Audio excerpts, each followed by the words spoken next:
And I want to share a warm welcome on behalf of Chief Sustainability Officer Tom Kelly, Dean Deborah Merrill Sands of the Poole College, and Director Michael Ettlinger of the Carsey School.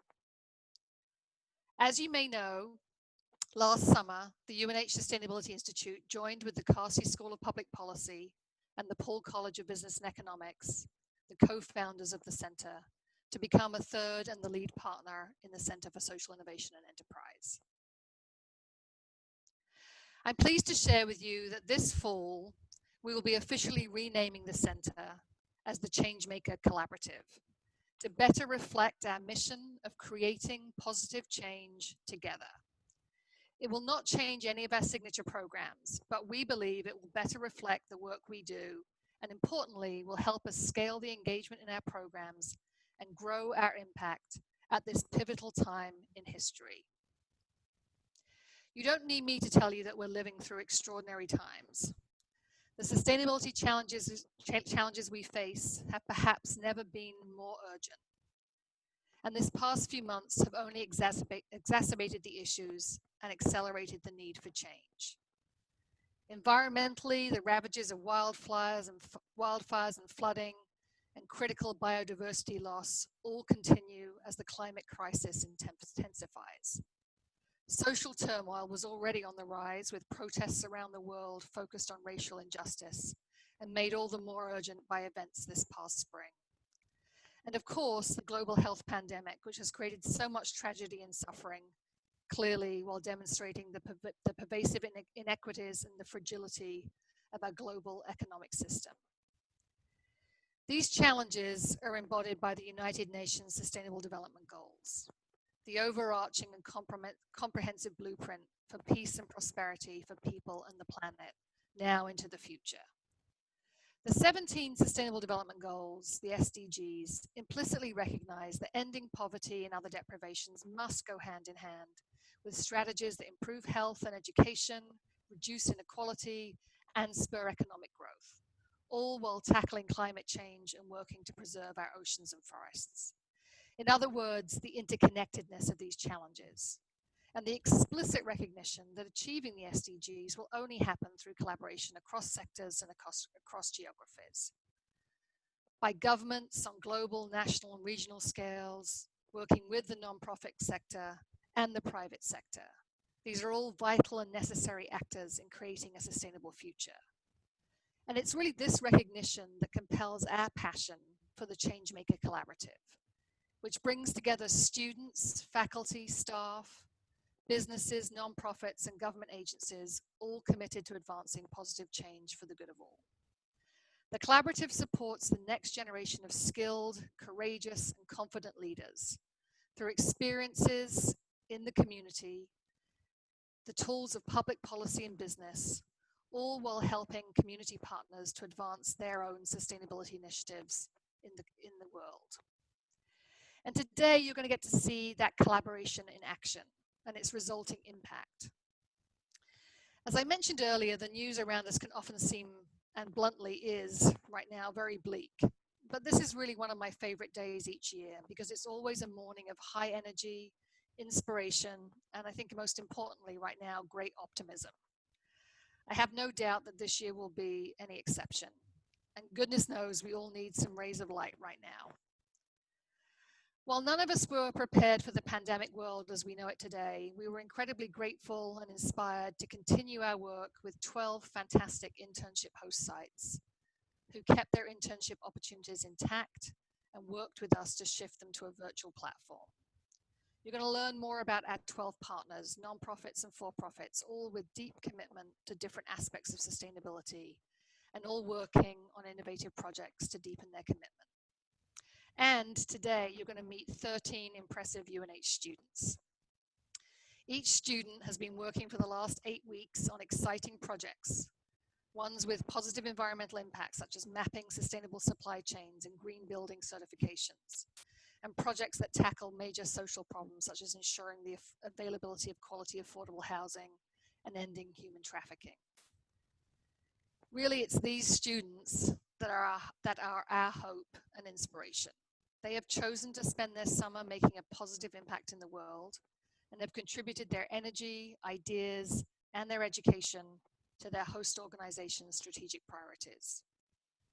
You're going to learn more about their work, but you're also going to hear more about how this immersive learning, including working with their mentors, has given them the opportunity to build tools, skills, and habits necessary for contributing to sustainability challenges in their future careers. And you're going to learn how they have been able to reflect and deepen their future career aspirations and have been inspired by the role models with whom they have worked. This is why this type of high-impact, community-engaged learning really matters. In being part of these internships this summer, these students have developed both their competence and confidence, as well as the courage to be effective change makers. And we can see clearly how these experiences can support the future career trajectories of our students. As an example, this is a photo of our 2016 cohort. Faina, if you could advance the slide, thank you. As you can see, so many of that cohort have gone on to graduate and build careers in the social impact sector. And this supports our data, which shows that of all the graduates of this program over the last 10 years, over 50% are now working in sustainability and social impact related careers. It's incredible to think that today marks the 10th anniversary of this showcase and 10 years of this program. Founded originally by our partners at the Carsey School and led for the first 5 years by an incredible human called UC Terrell. To mark the occasion of and the 10th anniversary, and to demonstrate really just how this summer program creates a lasting impact, we thought it would be fun to share a brief "Where are they now?" I wish we had time to talk about all of the graduates over the last 10 years, but in the interest of time, we'll just do a quick snapshot looking at a small subset of the 9 previous years of our program. Andrew Becker interned at CCA Global in 2011. He has spent the first years of his career as an innovative community development practitioner working primarily in Guatemala. Today, he's the project leader for community finance with the nonprofit Grace Cares. In 2012, Austin Pereira interned at what is now Impacts Asset Management. He has gone on to build an impressive career as a senior market analyst in US Solar. And he also volunteers his expertise at UNH by serving on our committee on investor responsibility. Naomi Guzman interned at Rock USA in 2013 and now leads important work at the Fulbright Association. Madison Lightfoot also interned at Rock in 2014 and is now helping to drive progressive public policy working with New Hampshire's own Jean Shaheen. From 2015, we're highlighting Edie Allard. Through her internship, Edie became passionate about solutions journalism and now works with the Wonder Media Network, a company with a mission to amplify underrepresented voices. In 2016, Zach Angelini interned at Timberland, and I'm delighted to say they loved him so much they hired him into a full-time role upon graduation. And today, he's the company's environmental stewardship manager. Ilana Drew interned at Impacts Asset Management in 2017, and today is playing a management role at a dynamic nonprofit, one of our key partners, the College for Social Innovation. In that role, Ilana helps oversee strategic developments of the Innovative Semester in the City program, where students can spend a whole academic semester having these kinds of powerful internship experiences. Nelson Thomas spent his summer in 2018 working on helping Coca-Cola with their community engagement. And today he's a social entrepreneur, co-founder of Ecotext, and also an incredible advocate for mental health and racial justice. And from last year's cohort, we're going to cheat with 2 students. In 2019, Nick Walsh interned at Prime Buchholz, working on sustainable investing, and I couldn't be more pleased to let you know that Nick was hired full-time upon graduation and has joined the Prime Buchholz team. And then Rachel Ramazewski, who was also in the 2019 cohort, she just graduated this May, but has continued her work with Prime Buchholz through her senior year at UNH and beyond. So as you can see, these students, these types of experiences really matter. These internships can help build professional skills, professional networks, and help fuel this generation's passion for careers driving sustainable change. And it's why at UNH's Changemaker Collaborative, we're looking forward to another decade of this summer program and all of our programs. We hope you'll engage with us. We hope you'll be inspired by this year's cohort of changemakers. And I think you'll all agree the world needs changemakers now more than ever. To introduce our Summer 2020 cohort, it's my privilege to hand over to my colleague, Faina Buka, Director of Changemaker Education. Hi, everyone. Thank you, Fiona. I'm extremely excited to get started with our presentations today, and I just want to go through a few things with you all. The light keeps turning on and off here, and I'm live presenting to you all from the Changemaker Hub here at UNH. So a few quick notes. We'll be recording presentations today, and you'll be able to check them out on the intern bios on our website later on. Please keep your questions for the Q&A portion of the event. Feel free to put them in the chat if you want to ask a question, or what we'd prefer is you saying in the chat, I have a question, in which case during the Q&A portion, which will be at the midpoint and also at the very end, we'll make you a panelist and give you access to both the audio and video. And then you can ask your question. You also will have the ability to mute your mic and your video. We also encourage you to introduce yourself when you're asking your questions, and we'd love host sites to either ask a question or feel free to also make a comment about your experience with your interns this summer.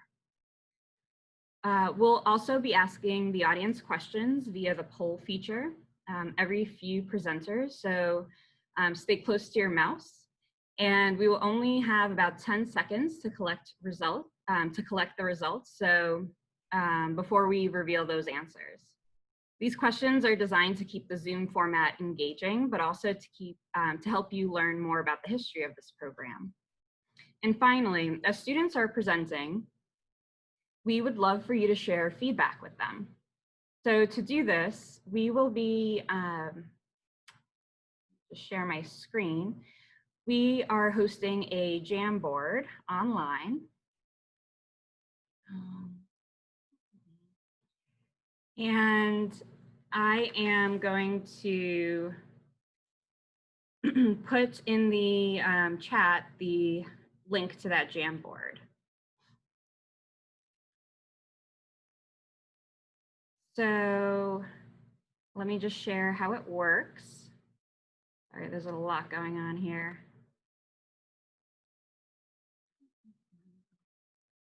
There we go. So on the Jamboard, you'll be able to go in. Every intern has a board or frame, as they call it. You'll see they're in student order or presentation order. And you'll want to just pick a sticky note, write something nice. Feel free to change the color if you'd like, and click Save. It'll ask you for another one. You could feel free to click Cancel, and then just move on to the next one.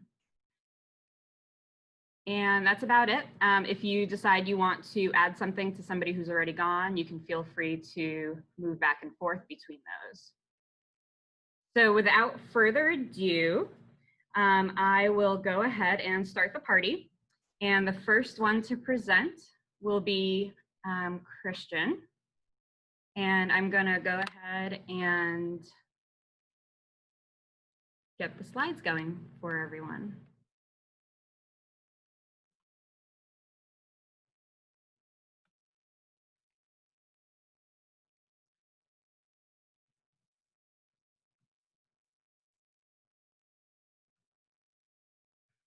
Dana, can you send the Jamboard link as well? I will, yeah, in the chat as soon as I get it. Thanks. Thank you.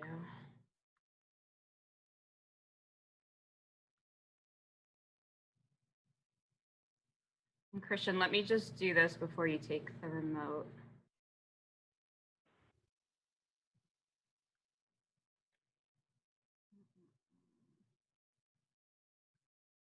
Just on the Jamboard, and then you can jam away.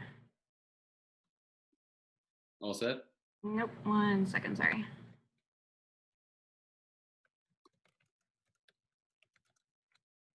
All right, go for it. Good morning, everyone. My name is Christian Redding. I am a rising senior majoring in business administration with a double option in marketing and entrepreneurship.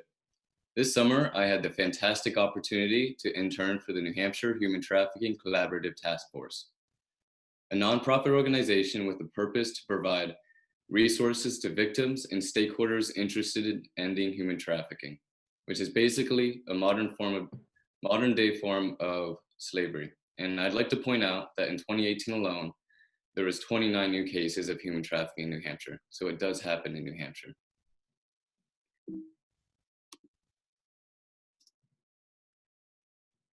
At the center of the task force's mission statement is collaboration. It's one way in which they achieve progress as they work with people from a diverse set of professional and personal backgrounds. Their theory of change, which is the change an organization envisions and organizes around, is to develop and implement a multidisciplinary response to human trafficking. The task force believes this can be achieved by 3 approaches: better identification of human trafficking by professions such as law enforcement and medical staff, engage with New Hampshire communities through educational and awareness campaigns, and finally, provide support to law enforcement investigations that relate to human trafficking. That middle point is where I come in. The task force recognized in today's world, engaging people through social media platforms is key to getting your message out there. So this summer, I took point on creating messages, designing the advertisements for those messages, and identifying these posts when these posts should be published in my digital marketing campaign. As a result of my marketing efforts, I was able to accomplish an increase in user acquisition by nearly 500%. My final project with the task force was to help improve their marketing plan. Coordinating with task force members of a variety of professional backgrounds, I was able to accomplish a clear definition of the task force's target audiences and their marketing mix to ensure that marketing efforts moving forward are well-grounded. These past 9 weeks have been a learning experience every day. I've learned more about my chosen major, and it has helped me guide me to what kind of marketing I'd like to focus on. This experience has solidified my passion for sustainable organizations, and more specifically, marketing that organization's sustainable efforts. I want to personally thank the Internship Opportunity Fund from Paul College for their sponsorship, Rebecca Ailing for choosing me as their summer intern, and Fana Bucher for making this opportunity a reality. Thank you. Up next, please welcome Tori Wyman.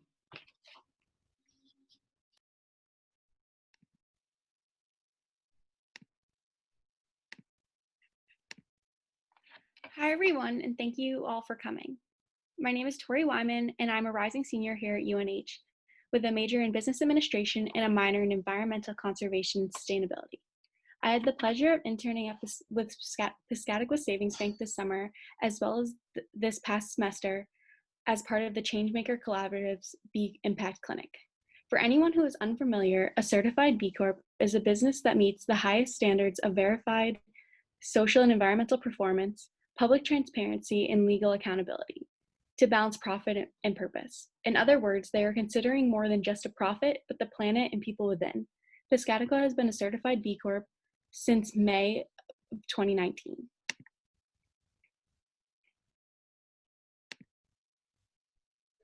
Piscataqua Savings Bank has proudly served the Portsmouth community as a mutual savings bank since 1877. They are an independent community bank dedicated to personally helping individuals and families achieve their financial goals while supporting the communities they live and work in. This past spring, our B Impact Clinic team focused on filling out the B Corp assessment and finding areas of improvement the bank could implement and to raise their score when they recertify next spring. This summer, my focus has been on employee engagement with their B Corp certification and helping to implement some new innovations like researching green lending options and getting compost services into the bank's break room. To engage the employees in the B Corp movement, I created a weekly blog as part of the bank's daily bulletin that goes out to all the employees. Here you can see my first blogs that I got to send out. I started my blog with going through the basics of both sustainable business practices and the definition of a B Corp and companies that are involved in doing these practices, as well as some notable ways that the employees can incorporate small sustainable actions into their everyday, like think before you print. Moving forward at the bank, my mentor Joan is going to be continuing the B Corp blog and working together with the Piscataqua team to get them more involved in the bank's mission and B Corp status. As I end my internship, the bank is continuing to build on their sustainable business practice as they begin to look into providing green lending options. The bank is also looking to start their composting services in a few weeks, as well as update the employee self-evaluation and purchasing policy to incorporate B Corp initiatives into them. These adaptations will go a long way in incorporating the B Corp movement into their bank's employees' everyday actions. Interning at Piscataqua has given me the opportunity to see firsthand what it is like to work at a B Corp, where the employees stay 10, 20, 30 years, and even in a pandemic, are celebrated with potluck lunch parties, which everyone attends separately. But still, these milestones were not forgotten. And I watched and participated in Piscataqua striving every day to become an even better B Corp, demonstrating their values and dedication to the B Corp mission. They listen to the needs of their customers, employees, and community and help them get through this tough time we are all faced with. I am so thankful that I got to be a part of this team, and a special thank you to Joan, my mentor, and Faina and Fiona. Thank you all for giving me the opportunity to help progress the B Corp movement and better educate myself and hopefully the bank as well. Thank you. And now it is time for our first poll of the morning. All right, everyone. So here's our first poll. Who's hosted an intern the longest? Was it Timberland, Rock USA, or Impacts Asset Management, formerly PAX World Management? And take about a few more seconds. See if we can get the most people to vote. 5, 4, 3, 2, 1. All right, we're going to end the poll. All right, the poll's closed and we're sharing the poll results. So we have breakdown, about half and half are saying Impacts in Timberland. Thank you. Take that down. And the winner is Impacts.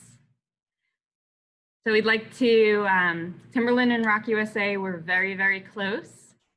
We'd like to thank all of our partner host organizations for hosting our interns. And next up, we have Sarah.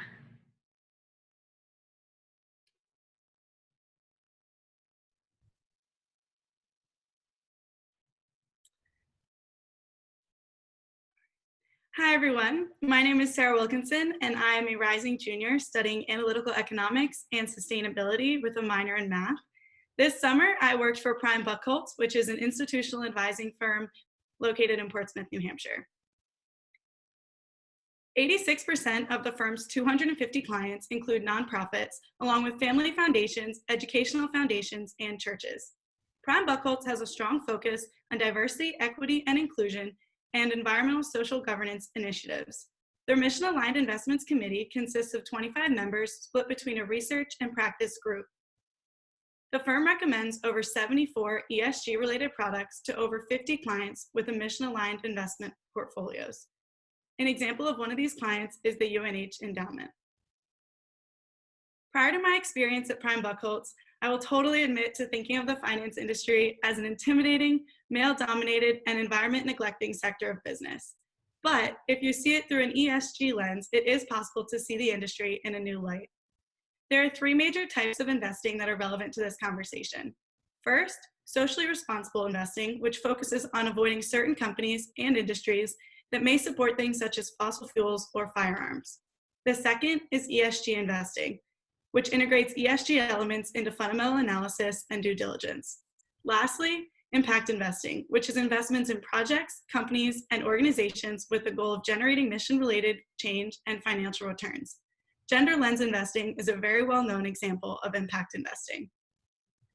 ESG investing is the type that was most relevant to my work this summer. When seeing each the E, S, and G in the investment world, it may look something like this. To start with E, you could see a firm with clearly dedicated environmental-oriented strategies. They could be B Corp certified, or they may source investments that combat climate change in various areas. As for the social component, you may see a firm that sources companies with a diverse workforce and screens out portfolio companies with a history of social issues. The firm could also have an active role in advancing diversity within the business world. Lastly, the G. This could be a firm that is a signatory of the UN Principles of Responsible Investing, has heavy consideration for shareholder rights, and compensation is distributed in an equitable manner around the firm. As you can see, there are ways that ESG and sustainability can be incorporated into the finance world. The big question is, are these firms doing it? My role at Prime Buckholz was basically to answer this big overarching question. Through reaching out to all managers, we collected any ESG information relevant to their investment process, specifically to each fund that Prime Buckholz recommends to clients. My time was spent analyzing each ESG policy and scoring these managers using a rubric created by the Mission Aligned Investments Group. Along with these scores, we wrote a summary of each fund's ESG and diversity initiatives. These summaries were reviewed by various departments, including compliance, so that in the future, they can be included directly in materials that go to clients. All final manager reviews were uploaded into the company database, so all consultants, investment analysts, and research teams were able to view the information. Through our analysis, my fellow intern and I found there was a wide range of ESG initiatives in the finance world. Some firms are B Corps, reside in LEED certified buildings, and have numerous internal policies relating to their carbon and water footprints. These firms typically also incorporate ESG initiatives into their due diligence and choose to include responsible companies within their portfolios. Other firms don't do any firm level initiatives, don't engage with their portfolios on these issues at all, and do minimal to no research regarding ESG.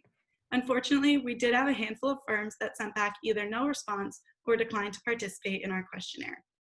However, I do have to say that this role did give me hope that the industry is on its way to making change and encouraging our world to change for the good. More clients are looking to diversify their portfolios through incorporating these mission-aligned investments. In fact, ESG-focused holdings have fared better in the recent fluctuations of the finance industry. If we like it or not, money has a lot of power. Money's behind everything. If this power is put in the right places and truly good companies receive the proper support from investment, there's actually a lot of good that can come from this industry. So why not transform that perception that only white men can be dominant in the field? Instead, when I think of the finance industry, I want to think of it as a place where diversity can thrive and truly good companies receive the financial support that they deserve. I'd like to thank Fiona and Faina, as well as everyone I've worked with at Prime Buckholz, especially Kate and Jared, who have taken the time to not only educate me about the firm and my project, but also the industry as a whole. Thank you for a great summer and a great experience.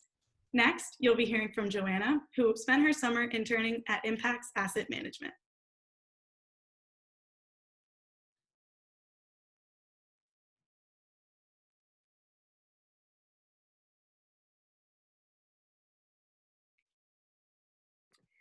Hi, everyone. Thanks for tuning in today. My name is Joanna Rewookie, and I'm a rising senior here at Paul College with a major in business administration, option in marketing, and a minor in leadership. This summer, I served as a sustainability research intern at Impacts Asset Management in Portsmouth, New Hampshire, which is a specialist asset management manager focused on the risks and opportunities associated with the transition to a sustainable global economy. The firm is a pioneer in gender lens investing, as well as incorporating environmental, social, and governance factors known as ESG, as Sarah so expertly explained in the presentation before me, into these practices. Upon enrolling in business school at UNH, I can admit that I hadn't given gender equity much thought, and I suppose I can attribute that to the fact that I found that the college and the university as a whole were just overflowing with opportunity. As a young woman in business, I didn't initially think this was an issue that had to be on my radar.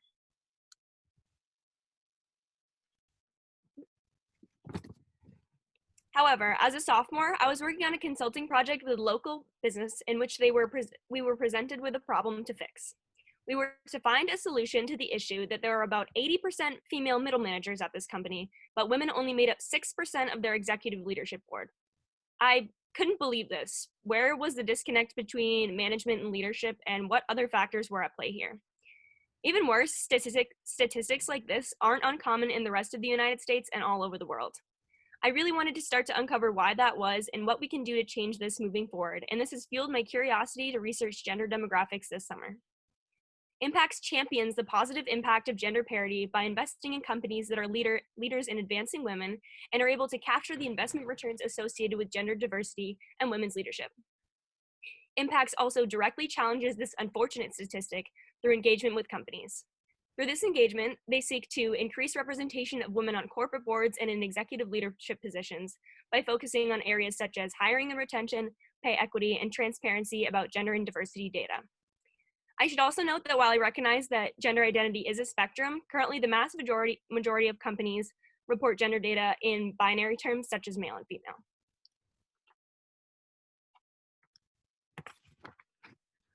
The project I worked on this summer was centered around researching different companies by looking at corporate social responsibility reports, sustainability reports, and company disclosures to identify specific leadership and employee goals, gender demographics, and talent pipeline. I've worked on nearly 300 companies so far, and this gender research is used to inform investment decisions. This has helped me to understand trends and patterns in company reporting and to gain a greater understanding of what gender inequality can look like in business. This also brings awareness to what processes companies are doing and what they can do to mitigate this inequality in company cultures now and in the future. This is why these 3 pillars on the right are representative of impacts. Working at impacts this summer and understanding this research has indicated that companies can prioritize and be committed to both social value in terms of gender equality, as well as bolstering the bottom line. Thank you to everyone at UNH Changemaker Collaborative, as well as Heather Smith, David Lowing, and the sustainability research team at Impacts, as well as the Rutman Opportunity Fund for making this such a powerful experience. Up next, we'll be looking at poll number 2. All right, get those clickers ready. See how many. Nope. Whoa. No. How many interns in total have been hosted over the last 10 years?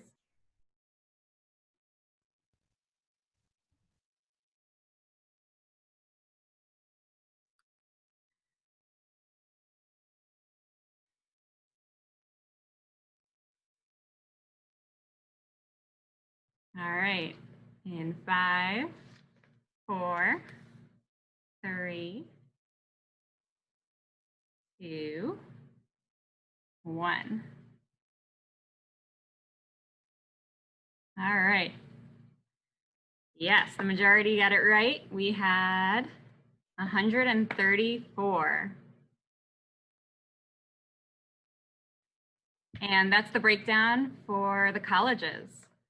So we have many in both Paul and in COLA. And then the other is a combination of the Carsey School, the Sustainability Dual Major, and Eco-Gastronomy. And then the other colleges are not far behind. So send us your students. All right, and next up we have Sophie. Start thinking about those questions, everyone. Q&A will be up soon. Hi, everybody. My name is Sophie Ropp, and this upcoming year I'll be a junior in Paul College studying economics with a dual major in sustainability. This summer, I had the opportunity to work with the New Hampshire Community Development Finance Authority. The CDFA is a nonprofit organization that receives annual funding from federal organizations like the U.S. Department of Housing and Urban Development that they distribute to New Hampshire's municipalities to aid in local economic and community development. The recipients use these grants to fund nonprofits that are playing vital roles in their communities, especially those that focus their resources and opportunities towards low to moderate income individuals and families. CDFA does their work through a few different programs, which are divided into 3 sections. The first is concept initiation, where the beginnings of new ideas are being explored. The second is planning and development, where project plans are thought out in more detail. And the third is implementation, where projects are ready to be carried out, and this is where my project was. I worked with the Community Development Block Grant, which is a collection of various grants focused on community development and revitalization. The grant areas include public facilities, housing, economic development, microenterprise, and planning. Over the summer, I was able to help develop a new program application to distribute funding from the CARES Act to help address the impacts of the COVID pandemic on our communities. Many nonprofits have been facing higher need paired with less ability to get funding from the usual sources or to provide services due to the new socially distanced conditions. The combination of these issues has left a lot of vital needs unmet, and this funding is intended to help close the gap between need and capacity. My work included researching scoring systems from similar programs to help determine how to weigh applications, as well as what kind of questions we wanted to ask our applicants. Reaching out to organizations to help them get involved in this program and raise awareness, and to use CDFA's database to find and contact active nonprofits who provide services that we determined to be current high priority needs throughout New Hampshire. As I'm sure we've all felt, this is a time of constant and hard to predict change. It's been a process learning how to work with this new way of living, no matter what field you work in, and this project was no exception. The funding we were tasked with distributing had a lot of strict and specific regulations, but since the policy is so new, a lot of them were still widely undetermined. We had to be flexible and open and had to change not just the work we were putting in, but the way we thought about the issue as both the project parameters and the state of the world around us changed. I think this project was a great next step in developing my understanding of sustainability. Anybody who's studied the field knows that it's ever changing by design. Sustainability is made to serve people and their well-being, which will mean something different for each community and is subject to change over time. With CDFA, I got to experience how effective change making starts with asking questions and understanding the community you're working with, and how valuable flexibility, adaptation, and embracing uncertainty is to working with complex issues and unstable concepts like COVID. I would like to say a few thank yous to Fiona, Faina, and the UNH Changemaker Collaborative for making these amazing internships possible, the wonderful staff at CDFA, and especially my mentor, Shelley Hadfield, for helping me learn so much and making sure I got the most out of my internship, and to UNH alumna Katie Bouton for her generous donation to the program. I'm glad to be taking this experience and these skills with me as I continue my journey into the ever-evolving world of sustainability. Thank you. And up next, we have my fellow intern from CDFA, Antonio.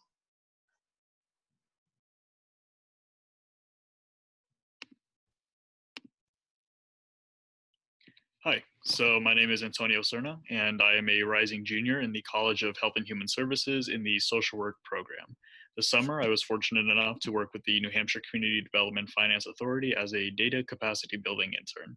As Sophie had mentioned, CDFA is a nonprofit governmental agency that provides community and economic development funding opportunities to counties, municipalities, nonprofits, and businesses across New Hampshire.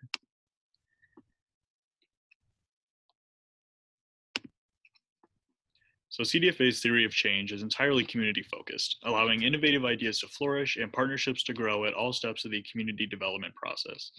My work falls under the engagement portion of this theory of change, which includes providing technical assistance and capacity building to organizations long after they have received CDFA funding. Specifically, my project was focused on data analysis and identifying communities who have not received any CDFA funding for outreach efforts. These communities were selected using CDFA's Core Data Index, which uses 13 community progress indicators to determine CDFA funding priorities. These indicators are split up into 3 categories, as you can see. Each is given a different statistical weight to produce a CDI score. Each municipality in New Hampshire receives a score. However, many towns with a high CDI score have not received any past CDFA investments. This then begs the question as to why. So we could speculate all day as to why municipalities with a high CDI score haven't received any of these investments. Maybe they don't have someone who actively looks for community development funds or a building inspection officer, or maybe their needs are just different than what CDFA covers. However, the answer to this question cannot be found in speculation nor even data. Instead, it lies in asking the communities directly, why haven't you received CDFA funding, and what are your needs? So to answer this question, I developed a needs assessment. This assessment was in the form of a questionnaire which was distributed to municipal leaders to gauge their capacity for funding opportunities. Of course, data must drive who we reach out to. To do this, I created a data set of all New Hampshire municipalities with a CDI score above the total median, which was 32. Using this dataset, we were able to identify 10 towns with a high CDI score and no significant past CDFA investments. To ensure project sustainability and create a network of resources, we decided to contact RPCs and RDCs to ask them about the viability of a needs assessment for the selected towns and establish a relationship between the municipality and the RDC and RPC. As of right now, introductions have been made to the RDC and RPC organizations, and a phone interview with them will soon follow. The goal of this project is to increase funding capacity for municipalities who have clear statistical need but not any past CDFA investments. By asking them directly what they need and establishing relationships between them and their RPC and RDC, the hope is that these towns will now have increased access to community development resources and apply for CDFA funding opportunities in the near future. I am thankful that I was able to apply my education as a social work major into this internship through proposing equitable solutions and community-driven outreach efforts. I firmly believe that true social change can only be brought about through policies and systems that reflect the communities in which they are intended towards. By identifying underserved communities and reaching out to them, I feel content knowing my work this summer has created not only a network of resources for these towns, but also CDFA's capacity to better serve such populations. Finally, I would like to thank CDFA and my supervisor, Jacqueline Matthews, for helping me develop this project, and FANA and the Changemaker Collaborative for this amazing opportunity. With that, we will move into our first Q&A session.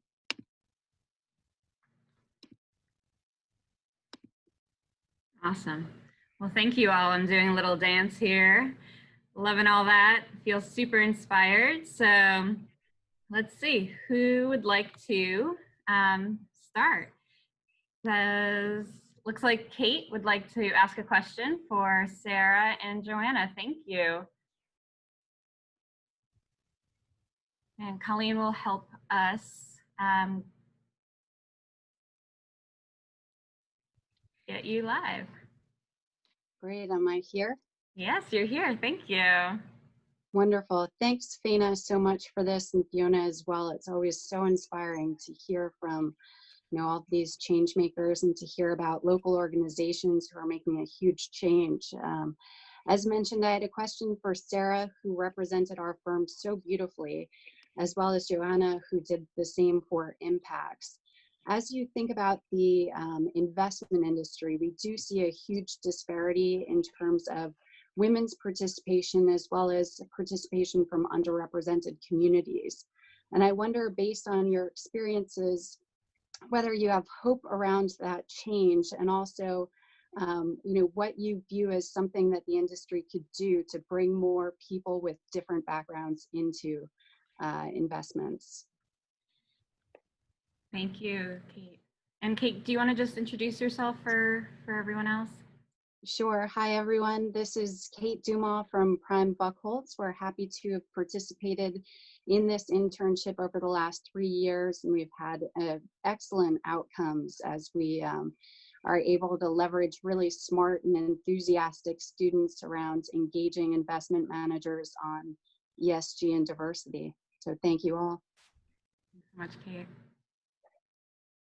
Sarah, would you like to take that first? Yeah, I can start. Oh, sorry. You can go. Okay. Well, first, I would say that through my role, and obviously Kate knows a lot about what I was doing, but something we were collecting was some statistics regarding diversity in the firms being underrepresented groups as well as women. So something that's kind of given me hope as we go along collecting these. When I go into the company database to update the information, there's been quite a few where the numbers have been going up. Some of the numbers that were in there before were from when they originally did the questionnaire 3 years ago. And so some of them were relatively old, and then some of them kind of fluctuate a bit. But it has given me hope to see that these numbers are constantly rising. And something that I think that is a reason for this, and what I would say I want to continue seeing and reading about, are a lot of the firms are participating with kind of women in finance programs and scholarship programs that are kind of bringing in young women kind of at our age, at the internship level, and they're able to kind of bring them in at an early age and really teach them and grow and help them stay with the firm and slowly move up into to be part of that ownership percentage as well. So I think if that covers what you're asking, it definitely gives me hope to see that the numbers that I'm updating in the database are going up. Thanks, Sarah.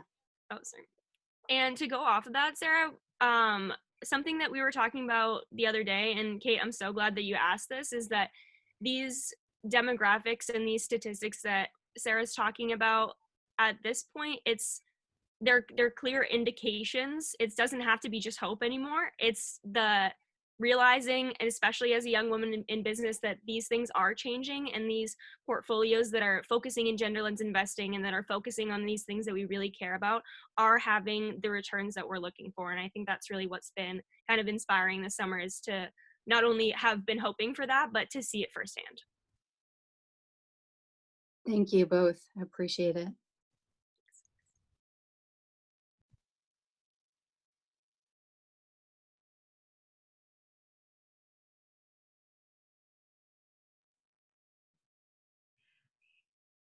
All right, it looks like we have a question from Kevin Peterson. Kevin says, for Tori, Sarah, and Joanna, I strongly share your interest in impact investing. Do you see yourself continuing in this field? I can go first and say yes, hands down.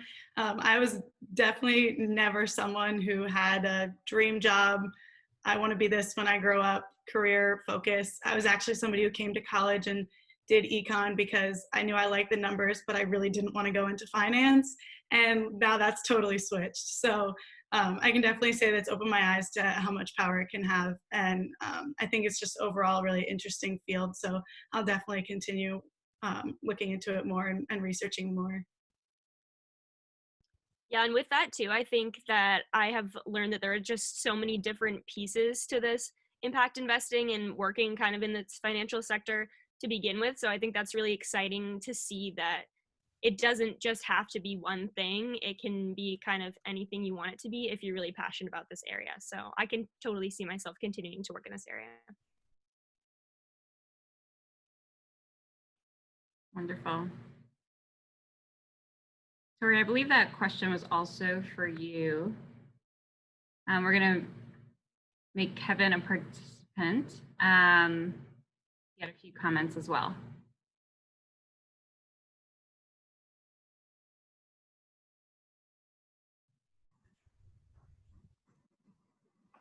Hi, everyone.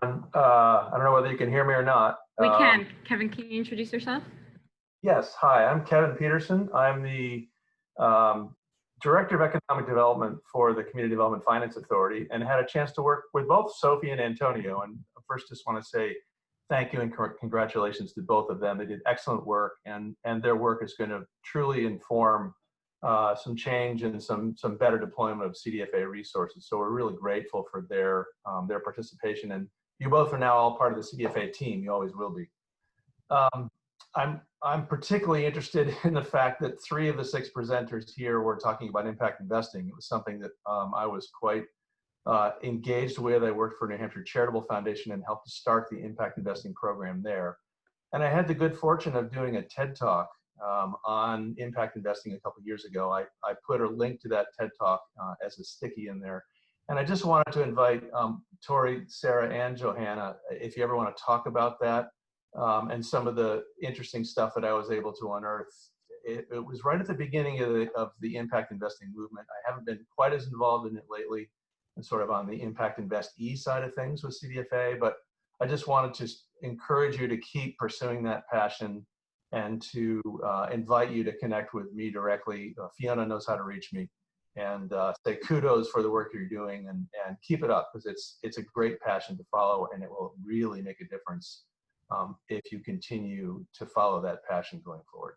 Thanks. Thank you. Thanks.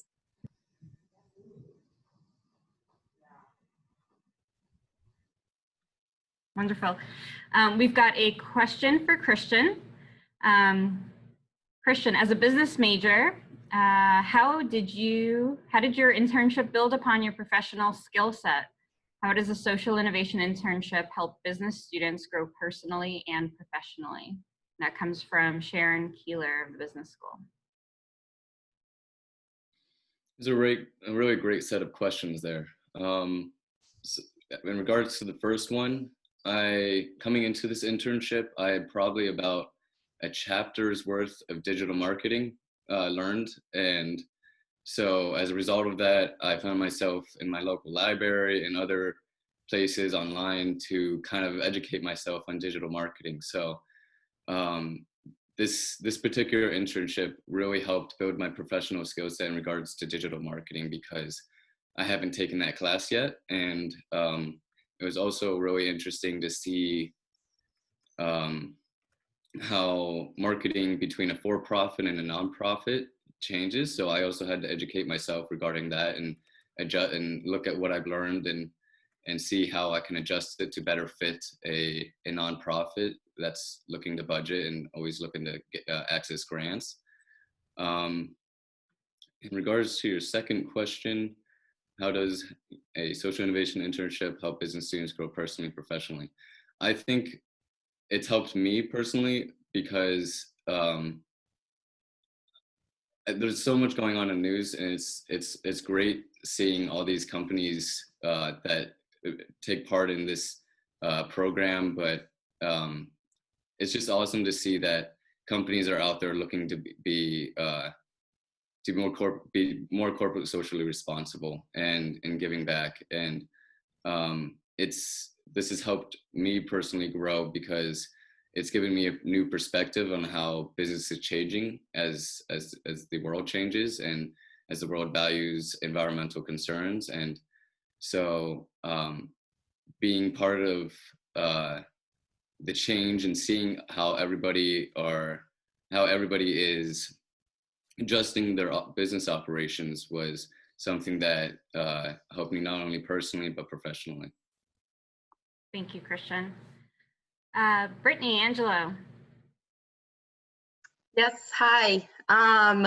So my question is for, Sorry, Brittany, will you introduce yourself? Yes, I'm Brittany Angelo. I am the Regional Marketing Manager at Revision Energy, based in New Hampshire, Mass, and Maine. So Tori, my question's for you. I really liked hearing that you were working for a bank and a B Corp bank. And I was wondering a little bit more about the topics that you posted on the B log and like specifically what were the reactions of the employees from your blog posts? Yeah, so I've only really, because I worked remotely, so I haven't had a ton of contact with the employees other than my mentor who already had some knowledge. But I did get one response last week that she said she really enjoyed it and thought she was learning a lot.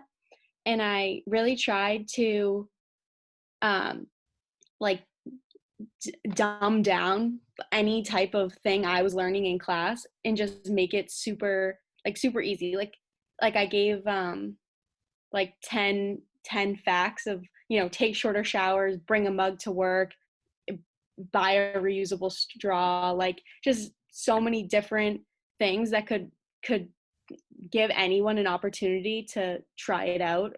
And then I think giving them a conversation to talk about. So, in the blog today was, something about corporate social responsibility, and they might not have known even what that was, but I kind of gave a definition and then gave like examples of companies doing it. So I kind of tried to go at it like a few different ways, all within one blog post, to just give so many different like angles in at one topic. So I'm excited to see that they'll continue on the blog post as well. Thank you, Tori. Thank you, Brittany, for asking. And Joan.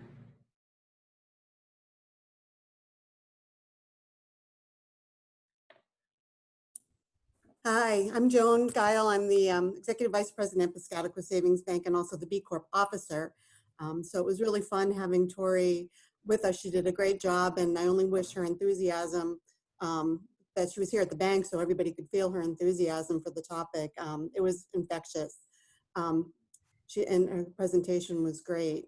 I just want to say that with working remotely and the challenges that this presented itself, she did an amazing job in staying engaged and carrying on the goals for the summer. So I really appreciate that, and her professionalism was amazing. We learned a lot, and I have some blogs to use going forward, and I hope she learned a lot as well. Excellent. Yep, she's been tapping you up, Joan, so it's wonderful to hear.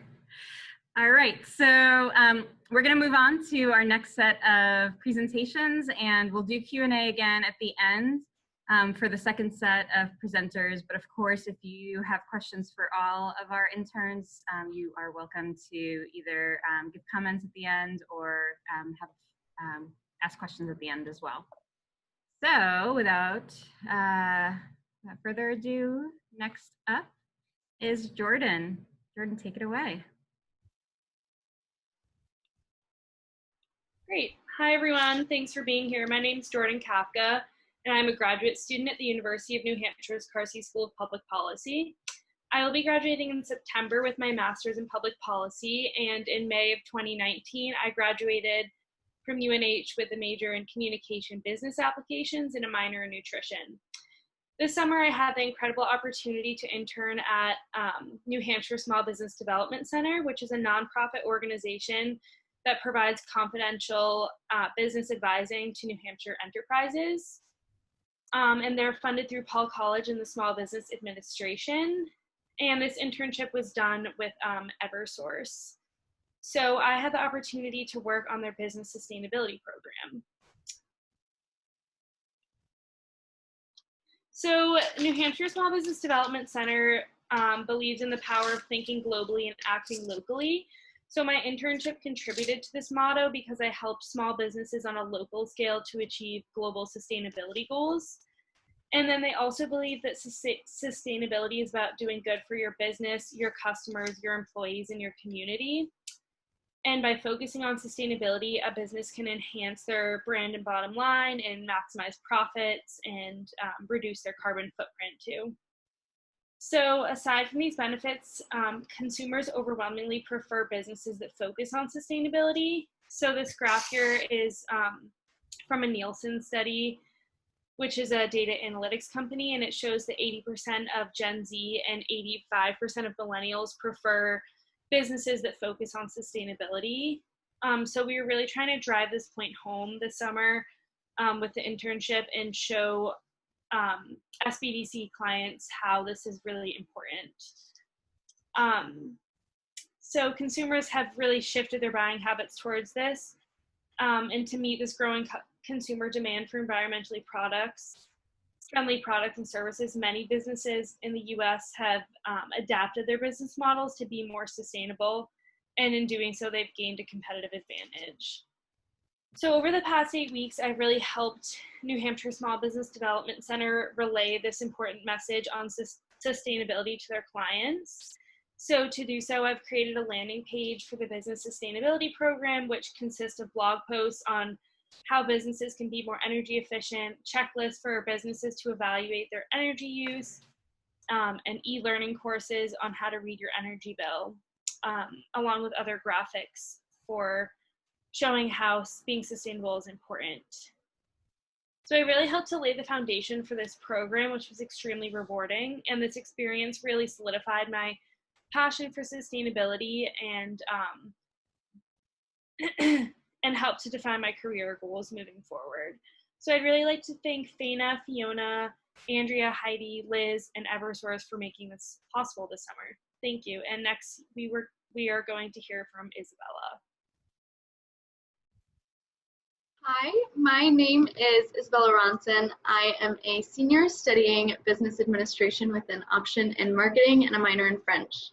Like Jordan, I had the opportunity to work with the New Hampshire Small Business Development Center in collaboration with Voice Digital.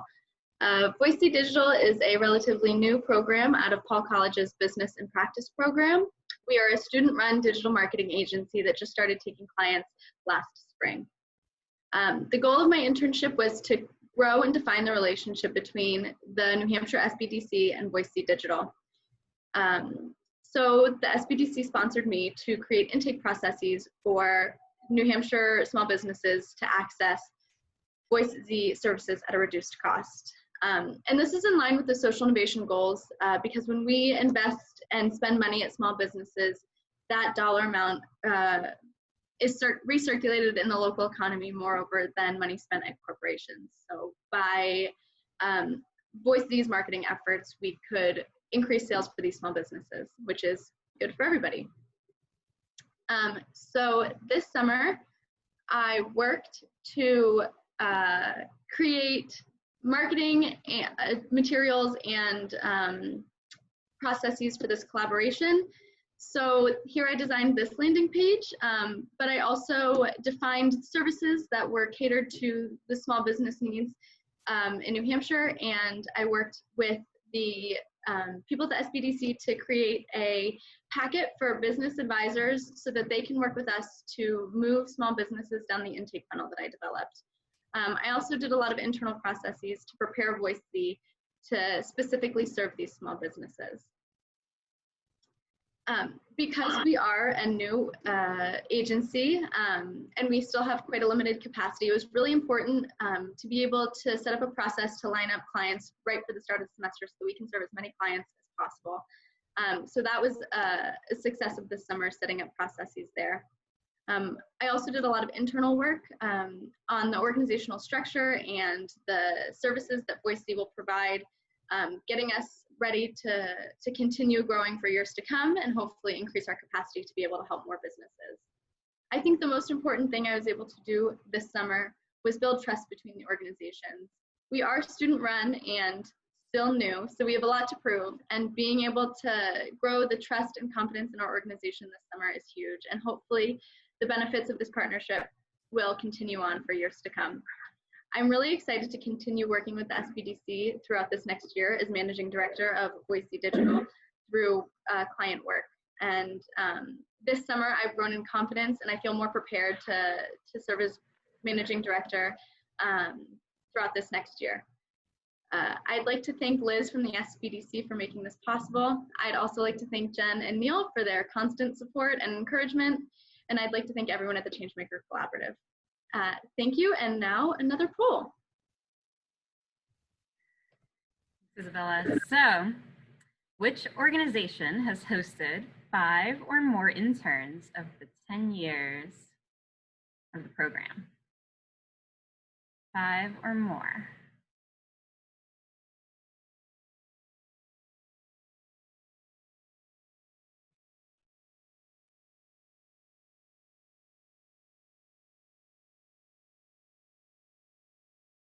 We have 5 more seconds in 5, 4, 3, 2, 1. End the poll there. All right, looks pretty spread out. Funny enough, Impact's got no votes. And they were the ones to host the longest, all 9 years. Here's the answer. I can get to the next one.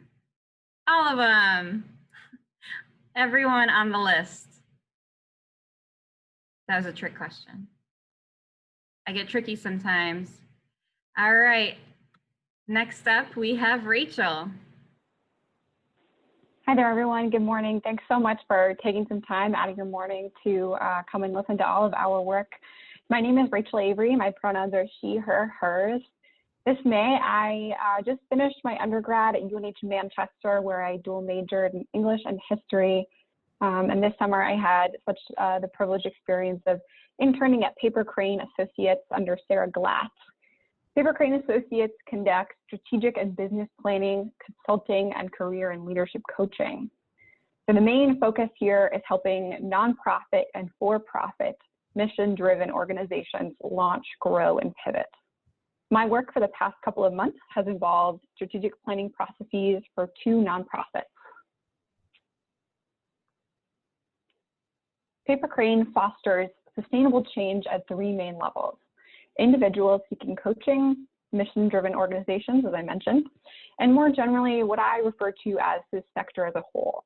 And I use this word sector to refer to the work of sustainable change-making in its various forms and across fields: health and human services, arts and culture, community organizations, and more. Paper Crane Associates furthers the success of these organizations' missions, fosters strong leadership, and improves efficacy in the work of change-making generally. So, as I mentioned, my work related to 2 nonprofits, an immigrant resource center and a nonprofit resource hub, both in Massachusetts. And I did a variety of tasks this summer. I researched and read about regional needs, internal processes, and data on relevant issues. I communicated with and listened to clients through interviews, meetings, and survey findings. And lastly, I wrote and synthesized extensively. I wrote for a current state document, drafted a theory of change, and conducted other general analysis. With many thanks to my mentor this summer, Sarah Glass, and the generous staff from the Changemaker Collaborative, my experience helped me build out analytical and writing skills that will be so important in my professional career. The process of thinking strategically, too, was immensely helpful as I now seek to enter the nonprofit or public service world, generally speaking. But all in all, I feel much more prepared to think in a critical, multi-layered way about change making. And as I prepare for my next steps, this job hunt beginning, having just finished my BA, I'm now entering a transitional stage in my life and career. And I do feel more ready to work effectively, particularly in light of all of these multiple, ongoing national crises. And I'm so grateful for my experience this summer. Thanks so much. Next, we'll hear from Mariana.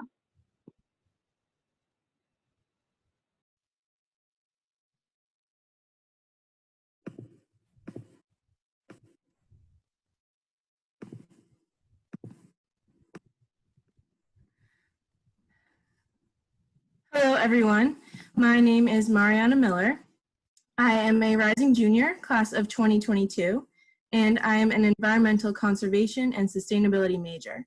I'm happy to say that this is my 2nd year working with the UNH Social Innovation Internship Program. This summer, I've had the privilege of working as a sustainability intern with the new sustainability department at Unitil, which was just started this January.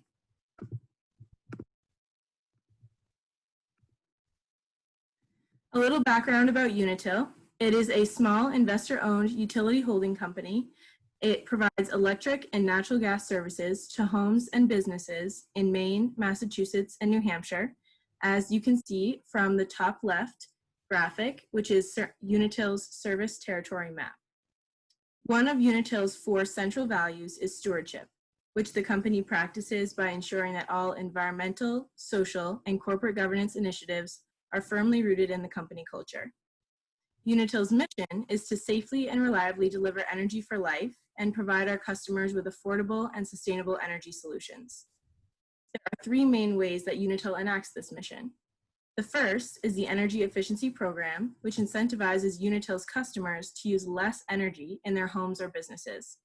There is also research about how to further reduce energy usage through technologies like smart meters and time of use rates. The second is Unitil's expansion of its renewable energy portfolio. One example, as you can see in the top right, is the 1.3 megawatt SolarWay project in Fitchburg, Massachusetts. Unitil also supports distributed energy resources by continuously working to modernize its grid to better support renewable energy installations. The third way, and the project that my internship is most directly related to, is Unitil's Sustainable Development Project. Unitil is currently constructing a new office space in Exeter, New Hampshire, and a rendering of the office is in the bottom right.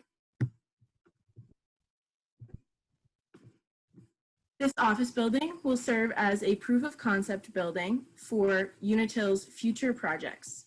The goal is to lower the site's environmental impact and save money through efficiency measures.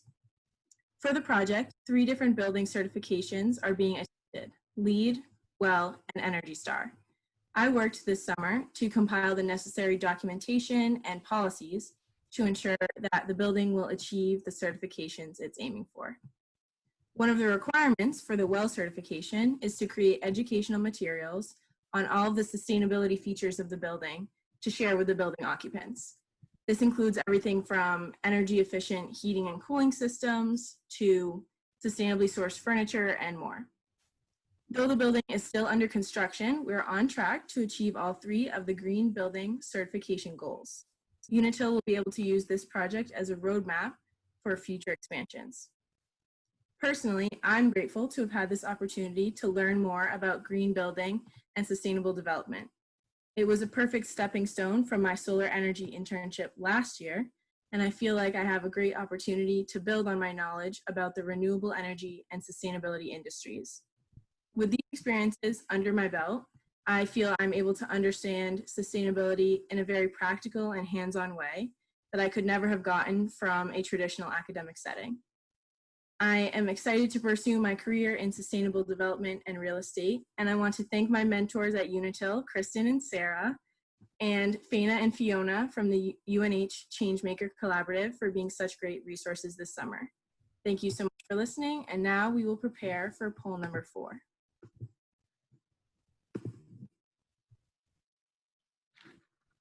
Thank you, Mariana. All right, everyone. How many interns from the last 10 years are now working in Changemaker careers or at Changemaker organizations? 26, 34, or 53? This is going to test and see whether people were listening to me earlier.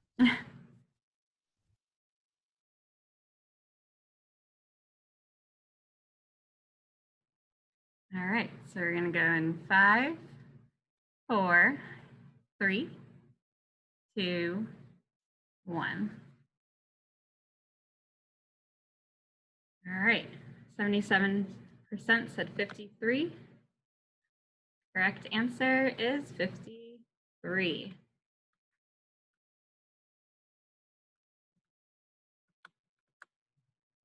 All right. Excellent. Next we have Britta.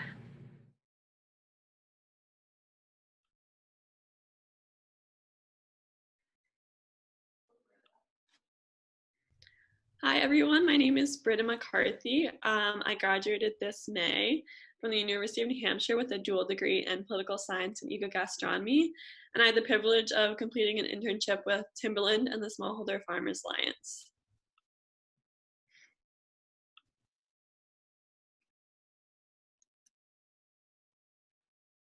Timberland is a well-known apparel and footwear brand. New Hampshire is home to Timberland's headquarters in Stratham, New Hampshire. They have taken bold steps to promote sustainability throughout the company. They set high standards for the materials they use and promote and how their products are produced. Just one of the company's goals in 2019 was to transition to using 100% sustainably sourced cotton in their apparel. They had positive impacts on the environment by instituting a tree planting program, which planted over 10 million trees between 2001 and 2018. And they get back directly to the communities they're involved with by volunteering. The Smallholder Farmers Alliance, or SFA, is a nonprofit out of Haiti. They run several programs to encourage agricultural production, reforest the country, and empower farmers. They're now helping to reintroduce production into the country.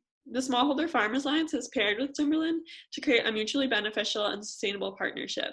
Timberland will use the organic cotton produced by the SFA in their products, and in doing so, uptation farmers.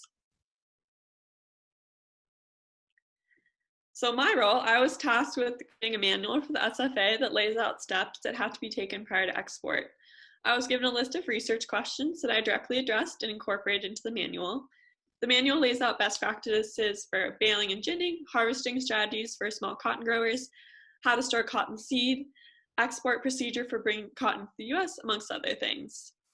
I also helped to update pricing notes and was given the opportunity to provide input on a new cotton processing facility.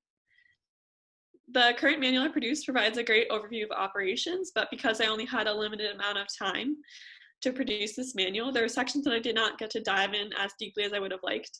To account for this, I added recommendations for how the manual can be expanded and where I think greater research would be beneficial in the future.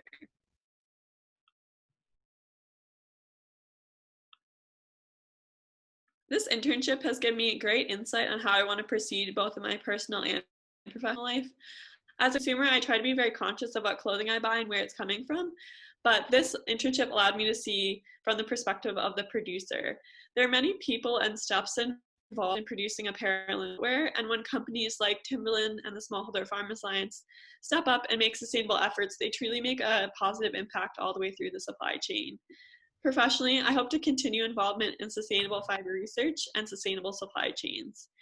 In speaking to mentors at Timberland and the SFA and listening to my peers in the program, I feel enthusiastic about opportunities in socially minded business. It has widened my perspective about what sustainability and social business can look like and can achieve. And I wanted to say thank you to my organizations, Timberland, and the SFA, especially Hugh Locke, president of the Smallholder Farmers Alliance, and Heidi Carlone at Timberland for their direct support and guidance. And to Faina and Fiona at the Changemaker Collaborative for making this experience possible. And next up, we'll hear from Bhavya at Dartmouth Hitchcock.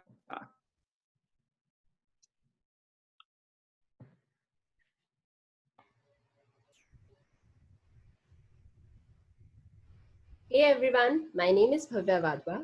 I'm working for Dartmouth Hitchcock this summer. I'm a grad student at UNH with major computer science. We all are very much aware of the fact that we are trying to overuse the resources, which is resulting in environmental changes.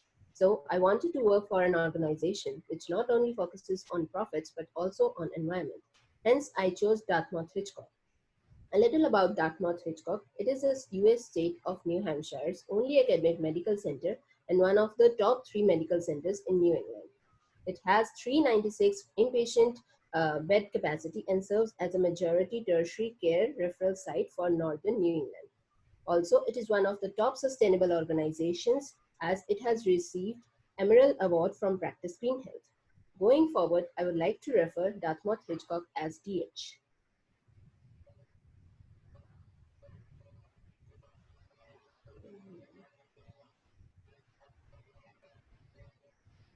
Sustainability goals of DH, like constructing new standing buildings with non-fossil fuels as their primary fuels to reduce the greenhouse emissions and water consumptions, by purchasing chemical-free goods, and by ensuring cleaner transport, which causes less pollution in environment. My project will give a helping hand in managing these sustainability goals. My project deals in creating a dashboard that can be used to present the key performance indicators. The dashboard contains 3 parts: analytical dashboard that has a graphical interpretation of the data so that analysis becomes easy when we are supposed to compare DH with a total of 400 sustainable organizations. Statistical dashboard that contains all the numeric data for all the factors in each predictor. And the GUI, the graphical user interface that combines the statistical dashboard and the analytical dashboard in a single frame. Last up are the takeaways from this summer internship. I learned how can an organization work effectively with its sustainability goals. How can we create a useful dashboard to present the goals of the organization? Most importantly, this project has helped me in deciding what I want to do in my near future. This internship has made me realize that I aspire to become a Python developer and want to work for an organization that has sustainability goals. In the end, I would like to thank Fenna and Fiona, the managers of Changemaker Collaborative, for this wonderful experience, and Zachary Conway, my manager, for choosing me as an intern. Up next is the poll number 5.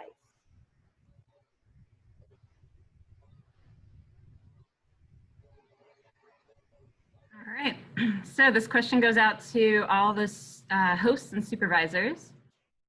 So past and current. What is the reason that you as a host organization host students for multiple years? Is it to engage a new generation of sustainability leaders? Is it because these internship opportunities are not a one-way street and the students must provide concrete and significant value to the host organizations while the organizations prioritize meaningful projects? Is it because the Changemaker Collaborative is fantastic at recruiting, selecting, training, and supporting the students throughout the summer and beyond, and they are truly a partner in the transformative learning process of experiential high-impact education.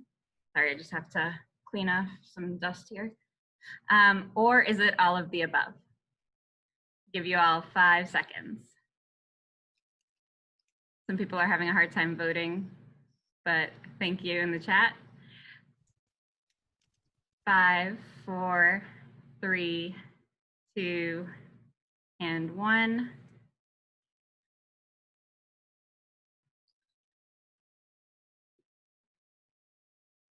All right. Great. Well, we've heard many of these in the polling and surveys that we've done of the host sites at the end of the summer. So for those of you who are hosts, do you know that we have a survey coming out to you in the next few weeks? All right, and we have one more presentation, so take it away, Randy.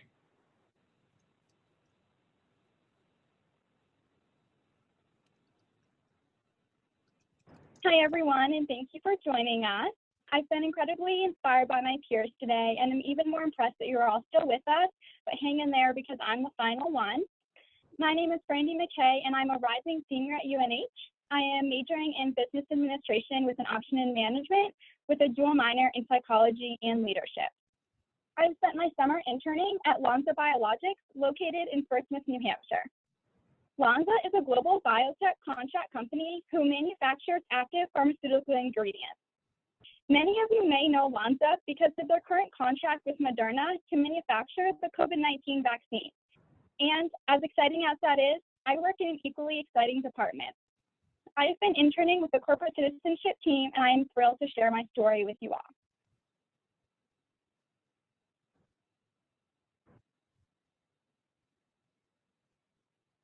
Lonza's Portsmouth site has a vision to bring Lonza to the peak of socially responsible organizations. Their mission is to promote change by supporting their local community. Due to the pandemic and the current state of the economy, many community members have been negatively impacted. In order to show the community that Lonza is here to support them in both the good and the challenging times, Lonza has adopted new initiatives to aid the community. As an intern, I brought a virtual giving tree to life as a fundraising campaign where we were able to donate thousands of dollars to aid these nonprofits during such a critical time of need.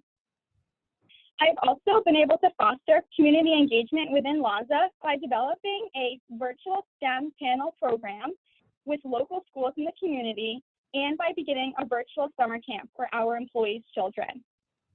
To do this, I connected with vital departments within Lonza and created protocols and instructions for Lonza to continue this impact into the future. Lastly, I was able to help Lonza finish the local Commute Smart Challenge, where we came in first place with engaging employees on finding alternative transportation options to show the community that we are also passionate about protecting the environment. Lonza's corporate citizenship team has taught me so much this summer as I worked through many challenges and successes. One main challenge was following Lonza's global structure and moving forward with these socially responsible actions at only the Portsmouth site was extremely timely and complex because we were doing things that have never been done before at Lonza. Despite this challenge, I do believe that I've made considerable progress, and I am excited to see Portsmouth's growth as they are paving the way for Lonza to become a more socially responsible company on a global scale. Not only have I been able to help Lonza continue moving in the right direction, but I've also learned so many new skills that I know will help me reach my goals in the near future. I have also realized that although Lonza is only in the early stages of becoming a more socially responsible organization, I am deeply passionate about working for an organization who cares so much about their impact. Lastly, I want to give a huge thank you to Bob Torriello for being such a wonderful supervisor and for helping me reach my full potential this summer. Also to Lonza for hosting me, and to Fiona and Faina for helping make this opportunity possible for me. Thank you all so much, and now we will proceed with an additional question and answer session. Thank you so much. All right, everyone. So Let's get the questions going. I am incredibly inspired by all of our students. Let's get maybe the comments and questions going for the second group of students first. Thank you, Michelle, in the chat. And would anybody like to say a few words or ask a question? We'll make you a panelist so that we can hear you.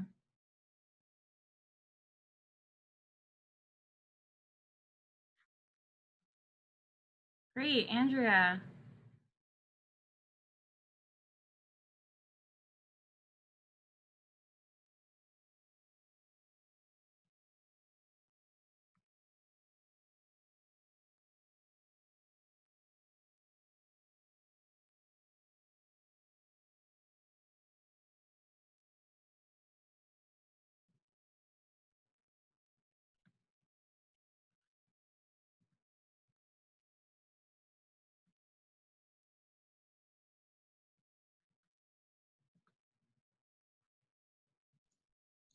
Was I just muted? Hi, yeah, there you go. Oh, I just, I said the whole thing. I just wanted to say thank you, Jordan Kaka. She did a fabulous job. You know, she brought a fresh perspective. Her communication skills were excellent. She's a wonderful writer and really carried the ball on being able to communicate the importance of sustainability to the small business community. She's very creative, and we really appreciated having her this summer. We'd like to keep her for the rest of the summer, but I think she's booked. Thank you so much, Andrea. I really appreciate it. Wonderful. Thank you for that comment.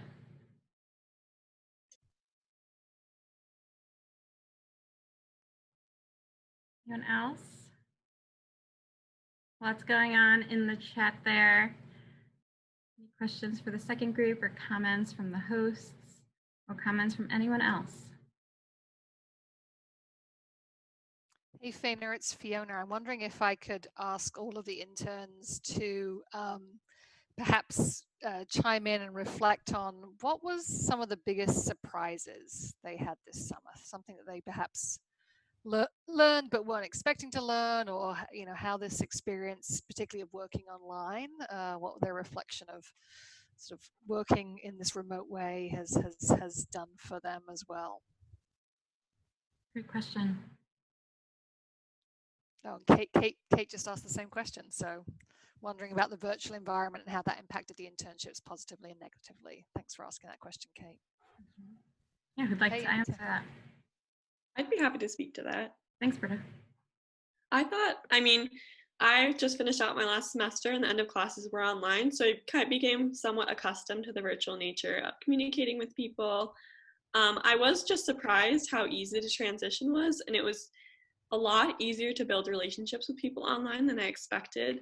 Of course, there is that kind of a little bit of disappointment that you don't get to interact face to face, but I found that it's really easy to build connections, easier than I would have thought, with the people you're working with over Zoom, which is allowing us all to connect right now, even more so maybe than if we were doing it in person, and email. And it's been great to kind of come into this new environment and learn these new skills that, whether we have to stay online or not, I found them really useful and have been enthusiastic about how easy it's been to build relationships using this technology. Anybody else like to comment on that?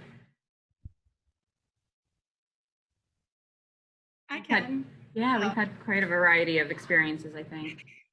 To go off kind of what Fiona was asking, what I've learned about myself, I definitely learned that, well, I'm totally a people person. I already knew that. But I learned that it was important for me to still have the structure as if I was going to the workplace. I am someone who I like to exercise. And so I made, like, every day I've made sure that I'm waking up and working out, taking a shower and getting ready for work. Having that routine for me has been kind of what has kept me sane, not necessarily leaving my apartment to go to work. That also being said, there's something funky about dressing for success. There's days where I will be so lazy and I'll just, like, if I don't have any meetings, I'll just wear a t-shirt and gym shorts. And I'm sitting in my house, I'm like, I haven't gotten nearly as much done today. And so it's something about, for me, waking up, having that routine, sitting down, eating my breakfast, and then kind of sitting down and starting my work day, and then taking my lunch break. That's also been super important. And then kind of going back to work and finishing around the same time every day, like giving myself that routine and truly separating, like just being in my apartment and talking to my roommates, completely separating that from being in my apartment and working has been super important. And part of it, as weird as it sounds, is getting dressed for work in the morning. And then when I log off for the day, putting back on a t-shirt and shorts. So it was something I didn't necessarily expect. I know a lot of people have been talking about how great it is to work from home and, oh, like you can work from whatever, like you can wear whatever, you can sit in your bed. But for me, it's to be more productive. I found that I still had to give myself that structure, which was kind of funky and unexpected, but I liked it. Thanks for sharing, Sarah. Anyone else want to share their experience? Looks like we have a question in the Q&A from Megan. Can any of the interns comment on what they got out of being part of a cohort of interns going through this experience together? Examples of something they've learned from another intern, perhaps. Great question, Megan. Thank you. Yeah. So I gotta say, I'm so impressed and energized and enthused by being a part of this cohort, where it's easy, I think, to feel siloed, particularly when we're all hopefully social distancing and working virtually. So I found that so helpful, and yeah, and we were fortunate enough to meet nearly every single week and just kind of hear about each other's work. And so I'll say kind of generally that was so positive to, to hear and to learn from just the range of projects and sort of themes of work. So I'm proud to be a part of this cohort and thankful to everyone else sort of on this team together. Thanks, Rachel. Would anybody else like to share? I can go. Thanks, Brandy. I definitely think that being part of the cohort was very helpful because it was so nice meeting every week and hearing what the other interns were doing that week. And, it kind of made me feel more comfortable if, like, one Thursday, like, I hadn't been super productive because I've been, like, waiting on email responses or something like that, and kind of knowing, like, we're all in the same boat and we're all, like, making strides in our own way, and then seeing the results at the end and when we meet each week was just super rewarding and uplifting. Mm-hmm. I can go next. Thanks, Avia. Part of being a cohort was a new experience for me, and working with so many interns was a very good experience. We were able to motivate each other with our weekly meetings that yes, we can do this, and it has been such a great experience in working with you people. Thank you. I have something. Yeah. One of my favorite parts about working as a cohort, I think, has been just that everyone is so passionate about their personal interests and kind of how that translates into their work. And I think a lot of that is kind of, like Rachel said, re-energizing for, like, being able to have interests in different areas or hearing people talk about things that they really care about that I've either never heard before or we have a shared interest for. I think those are both just, like, equally helpful in seeing things we're going to do in the future. And that's my absolute favorite part about all of you guys. I can go next. Thanks, Kristen. Thanks, Joanna. So being part of a cohort, I think, was definitely very helpful given the current circumstances.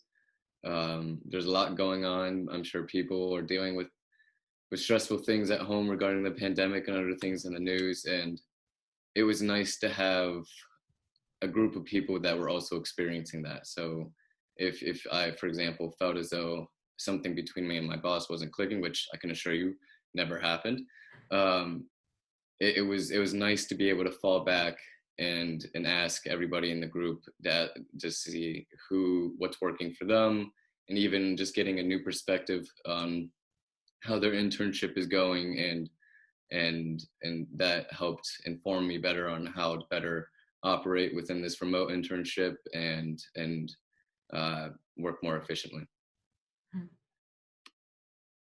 Great point.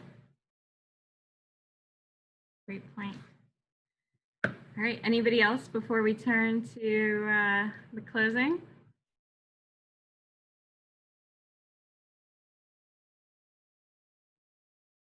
Fantastic. Well, let me close then today with a few thank yous. I'm super sad, I should say, that we don't get to host a wonderful reception as we usually would in person. However, you know, it's so energizing to see everyone come out to still hear about your presentations. Even though I've heard them, you know, probably half a dozen times already, and I've sat with them on my own, I am inspired every single time I hear you and I see them, and I know about the work that you all are doing, and I know about the organizations that you're working with. And it just makes me love my job so much and love the work that I do with our students. And so I first want to thank you all. You all are interns. So we owe a huge debt of gratitude to UC Terrell, who 10 years ago launched and led this program for the first 5 years. A big thank you to the amazing and supportive faculty and staff on this campus who helped to spread the word and encourage students to apply. We had over 40 students apply, and you all are the amazing 13 that came out of that pool. We're so very grateful to our partners at the New Hampshire Businesses for Social Responsibility, who every year help us to spread the word to our businesses, to their members, and help cultivate many of the host organizations who then become our host partners. An enormous thank you to our past and current host organizations. They've served as moderators for our alumni career webinars, and to the wonderful alumni who have joined these panels as panelists.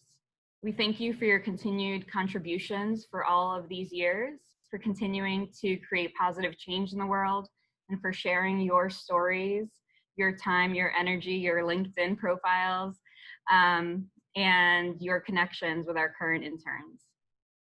A special thank you to Megan Carney and her SI Sustainability Institute team. She's a phenomenal partner, as she was a phenomenal partner and continues to be, as we've realigned our summer programs to meet the virtual needs of our students and of the organizations. And as we plan to combine the orientations and the webinars for the Sustainability Fellows and the Summer Social Innovation Interns. Many thanks to our presentation coaches, who just a few days ago took the time out of their days to provide feedback to our students, provided advice and guidance, and worked with our interns individually on their presentations, and most importantly, calmed their nerves. Many of these were graduate students who were themselves all across the university in interdisciplinary fields. Thank you to the family and friends of our interns who are here today and who encouraged our students to make the most of their summers and supported them throughout. And thank you to the generous individual donors who have helped make our work, the work of our partner nonprofits, and a meaningful summer for our students possible. We're incredibly appreciative of Katie Bouton, founder and CEO of Koya Leadership Partners, and previous internship host who made possible the internship opportunity for Sophie at the New Hampshire Community Development Finance Authority, and to the Paul College Internship Opportunity Fund, which funded Christian's internship with the New Hampshire Human Trafficking Collaborative Task Force. We're excited for our continued internal partnerships and look forward to developing many more and new collaborations with all of our colleges and departments. We love finding these multiple and multi-win opportunities to embrace New Hampshire, one of UNH's strategic priorities, by complementing UNH's strong academic curriculums, co-enhancing the out-of-classroom experiences for UNH students and providing meaningful support to mission-driven organizations. We are also interested in exploring more external partnerships for funding these internship opportunities and nonprofits and early startups who couldn't otherwise afford to hire an intern. We would love to be able to provide these organizations who lack resources with well-trained and supported students to help them advance strategic sustainability projects while creating a future pipeline of talent.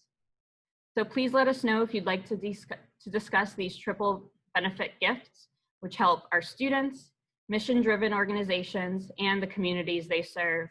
Actually, let's make that a quadruple gift, because it also helps UNH. Again, we couldn't do it without our supporters who help us create substantial impact towards the triple bottom line of people, planet, and profit. We'd also like to thank our 12 resilient 2020 host sites and intern supervisors.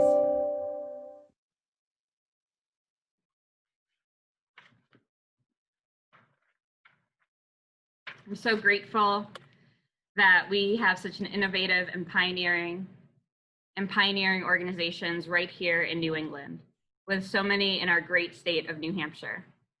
I'm even more grateful that these organizations are willing to collaborate with us to provide rigorous, well-mentored, and paid internships at UNH to students, particularly during such difficult times.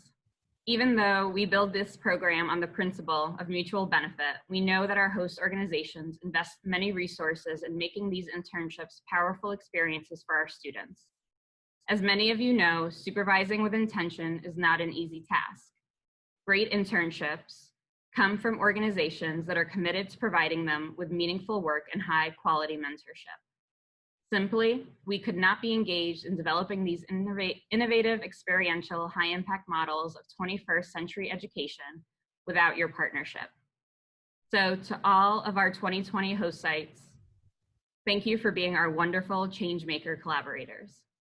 We look forward to seeking additional opportunities to partner with you all soon in years ahead. And I'm psyched to see the next steps of these fierce rockstar changemakers. So I hope you all will stay in touch. And now, interns. Of course, thank you to this year's interns for being dedicated, focused, engaged, and taking charge of your own education and being invested in creating a better world for all of us to live in. You give us great hope for the future as you become leaders of positive change. You are all my why. You give me a reason to hop out of bed, excited to do my work at UNH, and I get to be with the next generation of change makers. Please stay connected and send us your friends. I'd also like to welcome and call special attention to a new group of incoming students in our audience. Can I ask the 2020 Changemaker Fellows to please share what city and state you are joining us from in the chat box? We know that to thrive and survive in today's challenging economic environment, a great education must be supported by opportunities for hands-on and experiential learning, which in turn leads to lifelong engagement. Another UNH strategic priority is to enhance student success and well-being. And in that vein, this is the second group of incoming freshmen, students that have applied and been selected to become Changemaker Fellows. These students will have direct access to a strong and connected support system on campus. UNH students, faculty and staff, and partner organizations, and companies who make up an amazing community and who will help build their UNH community, help them explore their various career paths and gain real-world experience. If you're interested in learning more about how you can get involved with this fantastic group, please reach out. As a reminder to all the Changemaker Fellows in the audience, I will see you at 1 p.m. for our welcome. Thanks again, everyone. Have a wonderful summer and stay connected. Faina, just before we close out, of course, Faina has made all of the really important thank yous, except one. And that one is Faina herself. I know that all of the interns will agree with me when I say this, is that this internship program simply wouldn't happen without Faina. That's true every year. I think it's particularly true this year, where all of the team at the Sustainability Institute had to make some pretty major changes to programs to make sure that we could keep offering these programs to our students and our community partners despite a global pandemic and despite the move to online. But Faina did it with grace and poise and her normal humor and talent and compassion. And more than anything, you know, Faina runs an amazing program, but she's also an amazing advocate and champion for our students. And thank you, Faina. It's always a privilege and an honor to work with you. And thanks for everything you've done this summer. Thanks so much. Thanks, everyone. My pleasure. See you next year. Congratulations, interns. Thanks, everyone.